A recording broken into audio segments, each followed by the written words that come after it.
Hey, what's up? It's Marlon. Making 3 watermelon dishes today using 1 watermelon. Cool, dope, easy. Stick around for the end and you can see my tips on how to choose the most ripe watermelons. Let's get this started.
For the salad, I'm actually a kind of a half moon watermelon cut kind of guy as far as eating watermelon.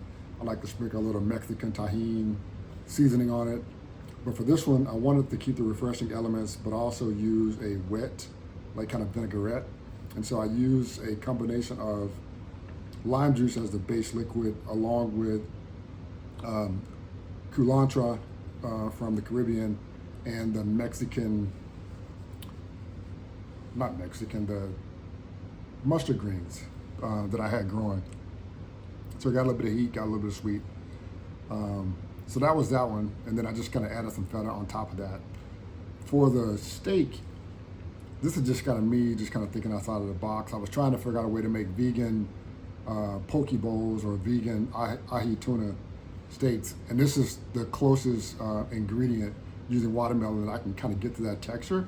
Taste is going to be something totally different, but you can actually get a savory watermelon by seasoning the way that I do. The last drink, I'm a big fan of those Caribbean agua fresca drinks. Like literally, you take like a fruit of your choice and juice it, add it like some, simple syrup or some kind of sweetener, and you got this cool, refreshing drink. And I just added the rum to make it a grown-up adult beverage, sticking to the Caribbean theme. And with the basil, why not? We put mint in drinks. Basil and watermelon go together like, I don't know, Ike and Tina. No, that's probably a bad one. How about Mary J. and Method Man, or Alexander O'Neal and Sherelle, or Marvin Gaye and Tammy Terrell? You get my point. So the music, the inspiration, different recipes, different vibes for each. I think for the salad, because it's so refreshing, I wanted something that would like literally set things off. So really energetic, refreshing, fast dish, and a song that kind of matched that energy is a song by Strafe called "Set It Off." Really up tempo, groovy, kind of got a house feel to it, but dope song. For the steak, pushing boundaries with the steak, really trying to think about being a little more breaking away from tradition. And so I went with the song by Weldon Irvine called We Begin Down. And Weldon Irvine is a artist from back in the day, worked with one of my favorite artists, Nina Simone. So very much in that kind of revolutionary, pushing boundaries, not doing like the same breaking tradition kind of mold. I thought that made sense, given that this was a steak dish, in terms of like how we're utilizing watermelon in the recipe. The third one, it's just good vibes. It's Caribbean, it's chill, it's cool, it's sunny, everything is cool, laid back vibe. And so the song by Third World, Cool Meditation, nice vibe, Caribbean rhythms, boom. That's how it works. That's how I'm getting down, setting it off all together. 1, 2, 3 with these recipes. Skin and color is what I check for first. You should have that deep green color, but the watermelon should not be shiny. You actually want kind of like a dull, like matte color to really kind of tease out, ripe from unripe. My favorite is the tap technique, or you can give it the thump. But I just like to hit it with the palm of my hand. If you got that deep, hollow sound, that's a good sign that it's ripe. Anything outside of that, you want to pass because it needs to ripen some more. When you're inspecting your watermelon, I'm looking for that yellow spot on the watermelon. That's where the watermelon's been kind of sitting on its butt in the patch. And so the bigger the yellow spot, the longer it's been sitting, and you got a sense of the ripeness of the watermelon.